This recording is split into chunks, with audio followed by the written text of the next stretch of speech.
అయ్యా నమస్కారం సార్. నా పేరు వీరరాఘవరెడ్డి. చెప్పండి. సార్ భీమవరం సబ్ ఇన్స్పెక్టర్ గారా? భీమవరం సిఏనండి. భీమవరం సిఐ గారా? అయ్యా తమ నెంబర్ కంట్రోల్ రూమ్ నుంచి తీసుకున్నాం సార్. చెప్పండి. ఇది కొన్ని నేరాలకు పాల్పడినందుకు గాను సి నాగరాణి గారని డిస్ట్రిక్ట్ కలెక్టర్ గారిని party of BNSS part section 43 CRPC memorandum ఇచ్చి అరెస్ట్ చేసామండి. ఎవరినండి? డిస్ట్రిక్ట్ కలెక్టర్ గారినండి. ఆవిడ కలెక్టరేట్ లో ఉన్నారు. ఒకవేళ తమరు మరి ఎవరినైనా పంపిస్తే మేము ఆ ఫిర్యాదు ఆవిడని అప్పచెప్పేసి మీకు అన్ని ఎవిడెన్స్ కావాలంటే ఇస్తాం సార్. అర్థం కాలేదు మీరు చెప్పేది.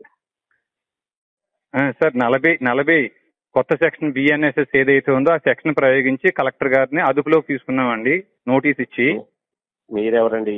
నా పేరు వీరరాఘవరెడ్డి అండి, రామరాజ్యం ఫౌండర్ అండి నేను. ఏదండి? రామరాజ్యం ఫౌండర్ సార్ నేను. మీరు ఎలా తీసుకుంటారు? మరి ప్రైవేట్ అరెస్ట్ అని చెప్పేసి సెక్షన్ 40 చెప్తుంది కదండి బిఎన్ఎస్ఎస్. పాత సెక్షన్ 43 సిఆర్పిసి ఉంది కదండి. మీరెవరండి? మీరు తీసుకోవడానికి అదుపులో ఒకసారి మీరు ఆ సెక్షన్ చదవండి సార్, 40 ఆఫ్ బిఎన్ఎస్ఎస్ చదవండి సార్ ఒకసారి. మా సెక్షన్ మాకు తెలుసు కానీ మీకు చెప్పవలసిన లేదు. కానీ మీరు ఎవరంటే అసలు ఇబ్బంది ఏమీ లేదు సార్. ఒకవేళ మీరు కస్టడీలో మీరు తీసుకోకపోయినా మీ మీద కూడా మేము కేసు ఫైల్ చేసుకుంటాం సార్, ఇబ్బంది ఏమీ లేదు సార్. మీరు ఆవిడ కూడా పబ్లిక్ సర్వెంట్స్ అండి. మాకు 21 ఐపీసీ ప్రకారంగా కలెక్టర్ గారు కానీ మీరు కానీ చీఫ్ జస్టిస్ ఆఫ్ ఇండియా కానీ ప్రధానమంత్రి కానీ మీరు అందరూ మాకు పబ్లిక్ సర్వెంట్స్ అండి. మీరు మాకు 154 సిఆర్పిసి కొత్త చట్టం మీకు వచ్చేటువంటి ఏదైతే కాగ్నిజబుల్ అఫెన్స్ ఉందో మీకు రిపోర్ట్ వచ్చినప్పుడు మీరు కేసు కట్టడం మీ బాధ్యత అండి. లలిత్ కుమారి కైండ్లీ అండి. బాబు నీ సెక్షన్ లో అవన్నీ పక్కన పెట్టాయా? నువ్వు 154 ప్రకారం సిఆర్పిసి ఇప్పుడు నాకేమైనా రిపోర్ట్ ఇచ్చావా? మీకు ఇంటిమేట్ చేస్తున్నా సార్, మీకు ఫోన్ చేసి చెప్తున్నాను సార్, మా దగ్గర రిపోర్ట్ రెడీగా ఉంది. ఇంటిమేషన్ కి 154 కి సంబంధం ఏంటి? మేము 100కి డయల్ చేస్తే మీ నెంబర్ ఇచ్చారండి వాళ్ళు. మీరు ఇస్తే మీరు ఎవరన్నా ఇక్కడ పంపిస్తే ఈ పిటిషన్ కూడా ఇస్తాం, కలెక్టర్ గారు కూడా అప్పచెప్తాం, ఇక్కడ అప్పచెప్పి వస్తామండి. మేము ఎందుకు పంపిస్తాం అక్కడికి? అంటే మరి ఎవరు 154 సిఆర్పిసి ప్రకారం ఏదంటే పోలీస్ స్టేషన్ కి వచ్చి కాదు సార్ 43 సిఆర్పిసి ఏదైతే ఉందో చేయాలి. 43 వినండి సార్, 43 సిఆర్పిసి 40 ఒకసారి చదువుకోయా బాబు ఫస్ట్. నేను చదివాను సార్, నేను సుప్రీంకోర్టులో కూడా ఆర్గ్యుమెంట్ చెప్పి వచ్చాను సార్. నేను నేను సుప్రీంకోర్టులో కూడా ఆర్గ్యుమెంట్ చెప్పి వచ్చినాను సార్. ప్రైవేట్ అరెస్ట్ అండి. మా కళ్ళ ముందు నేరం జరిగినప్పుడు మేము సాక్షులుగా ఉన్నప్పుడు అది తీసుకుని పోలీసులకు అప్పచెప్పడం మా బాధ్యత. ఒకసారి ఏం నేరం జరిగింది నీ కళ్ళ ముందు? These obeyed the direction of law అండి. ఆవిడ చేయాల్సిన పని చేయలేదండి కలెక్టర్ గారు. అదేం నేరం? అది 166 పాత ఐపీసీ వస్తుందండి. అవును, ఏం నేరం అది?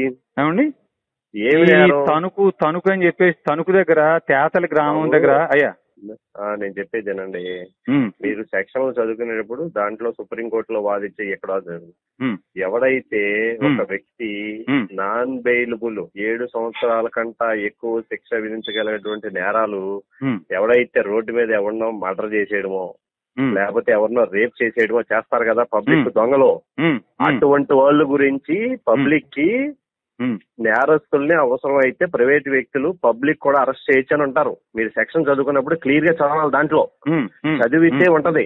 మీరు చేసి సీఎం అరెస్ట్ చేసేయడానికి, కలెక్టర్ అరెస్ట్ చేసేయడానికి, ఎస్పీని అరెస్ట్ చేసేయడానికి ఇవ్వాలి ఆ సెక్షన్ మీకు.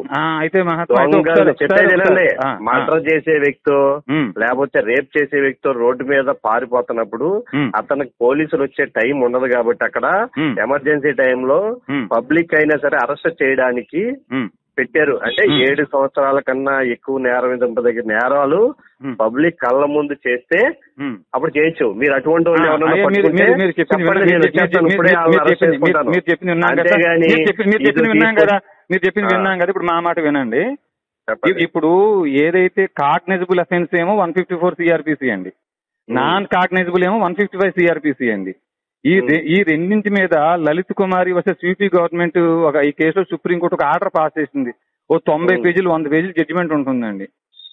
మేము అరెస్ట్ చేసిన వ్యక్తి కాగ్నైజబుల్ అఫెన్స్ పాల్పడినా నాన్ కాగ్నైజబుల్ కు పాల్పడినా ఆ వ్యక్తి బెయిల్ ఇవ్వదగింది అంటే ఇక్కడ మేము కుట్రపూర్తిగా ఈ నేరం చేశారని ఆరోపిస్తున్నామండి మేము. ఒకవేళ కుట్రపూర్తిగా అంటే 120B కూడా వస్తుందండి, 295A కూడా వస్తుందని మేము ఆరోపించినవి. అయితే ఒకవేళ మేము ఇచ్చిన కంటెంట్ కానీ కాగ్నైజబుల్ కాదు, నాన్ కాగ్నైజబుల్ అనుకోండి, మీరు బెయిల్ ఇచ్చి విడుదల చేయొచ్చని మీకు అదే చెప్తుందండి. 43 సిఆర్పిసి చెప్తుందండి. బాబు పోలీస్ స్టేషన్ వచ్చి కంప్లైంట్ అది 154 సార్. నువ్వు చెప్పేది నువ్వు పోలీస్ స్టేషన్ వచ్చి 154 సిఐ గారు మర్యాదగా మీరు అని మాట్లాడుతున్నాం మేము.